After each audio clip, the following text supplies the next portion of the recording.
This program was produced by Accuracy in Media, a media watchdog organization in Washington, D.C., representing the consumers of news.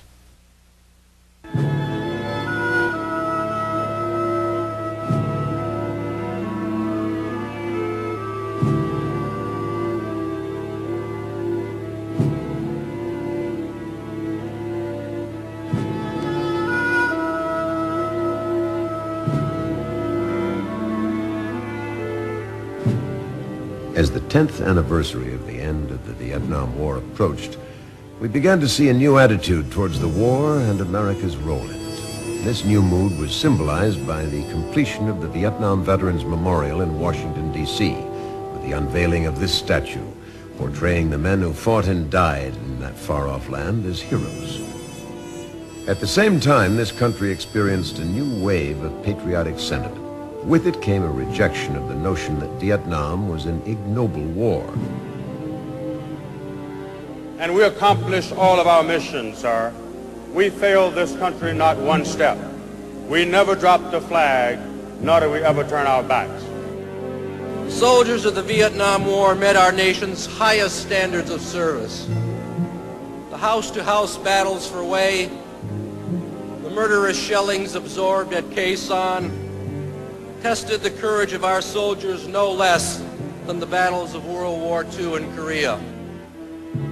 After seeing the horrible consequences of communist rule in Indochina, the Holocaust in Cambodia, and the flight of the boat people from Vietnam, Americans came to recognize that this was a war we should have fought to win. Why didn't we? There's no single answer to that question, but many believe that our will to win was eroded by the way our media, especially television, reported the war. Hello, I'm Charlton Heston.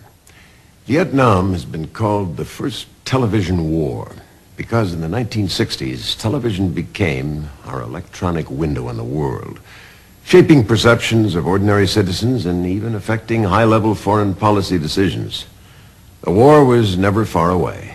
It was right there in our living rooms, every night. In 1983, PBS, the Public Broadcasting Service, came forward with a 13-part television series on Vietnam. Neither the series nor the companion book by Stanley Carno fully explored the issue of media's involvement in the domestic turmoil that was Vietnam.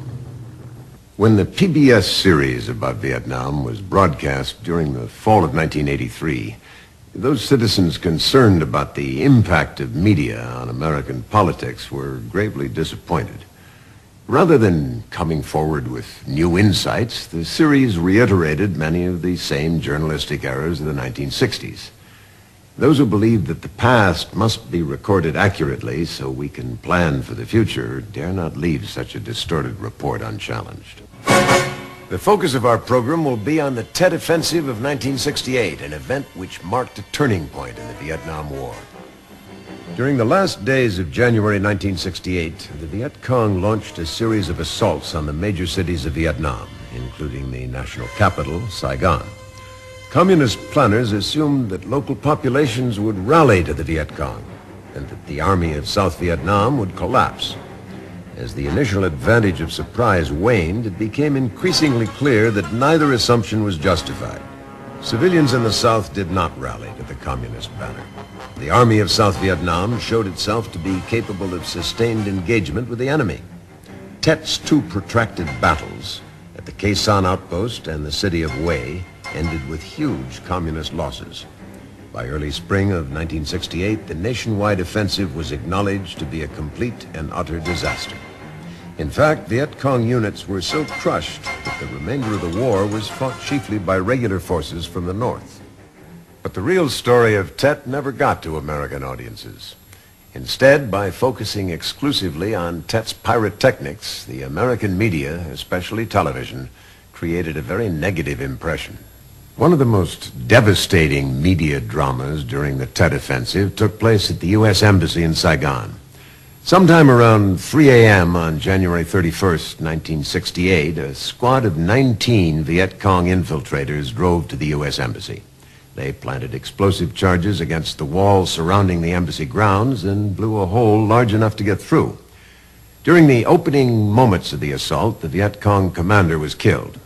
From then until mid-morning, the fight for the embassy grounds was a losing situation for the attackers. Although major media reported otherwise, at no time did the Viet Cong get into the embassy building. It was all over by 11 a.m. Ambassador Bunker was at his desk by noon. Keeping these vital facts in mind, let's see some representative media reports from the embassy. Snipers are in the building and on rooftops near the embassy and are firing on American personnel inside the compound. 20 suicide commandos are reported to be holding the first floor of the embassy, and some were still there toward daybreak. 26 men break a hole in the wall of the American embassy compound, and they don't get past 3 Marines on the door. There were only 3 Marines guarding the American embassy at the outset. They didn't get past those 3 Marines. But it was reported by networks that they had broken into the embassy. They were on the 3rd floor, they were on the 8th floor, and there was never retractions. Communist commandos penetrated the supposedly attack-proof building in the climax of a combined artillery and guerrilla assault that brought limited warfare to Saigon itself. Associated Press photographer Dan Van Falk, who got inside the building, reported bodies were strewn around the rooms. He said the Viet Cong wore gray uniforms with cartridge belts and that some had red armbands. They got into the yard, but they didn't get any further. They did not get into the embassy building, but this was reported on American television, despite the fact that when I arrived on the scene, as the last Viet Cong was in the process of being disposed of, I went in the building, I went to the top and walked through every floor. I came down and on the embassy grounds I held a press conference and said I had just been through the building, I had just talked to Washington, given them a report, and that there was no enemy in the building and none had entered the embassy building.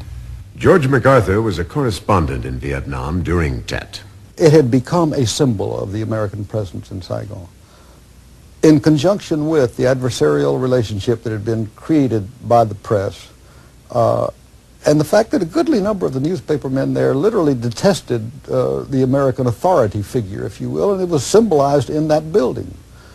They were conditioned by their adversarial relationship with the military to believe the worst. And when the worst happened to that which was the symbol, then the temptation, as we say in the newspaper business, to take it and run was too great for many to resist. And within that next 4 or 5 hours, our defeat was recorded for the whole world to see and rejoice in. It was untrue, but the damage had been done, and you can't catch things like that. Well, at the time of the Tet Offensive, I was the Director of Information at the Embassy of Vietnam here in Washington.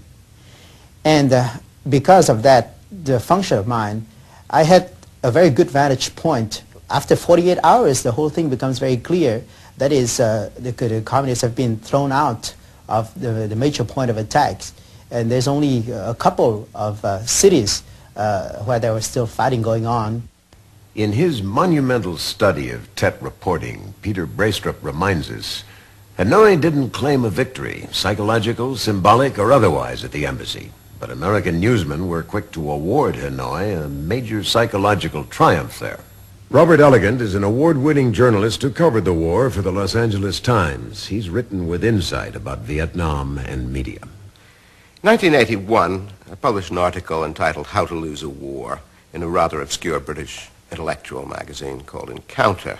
I wrote about Vietnam and I said that for the first time in history, the outcome of a major conflict was determined not on the battlefield nor in the negotiating chambers, but on the printed page and the television screen.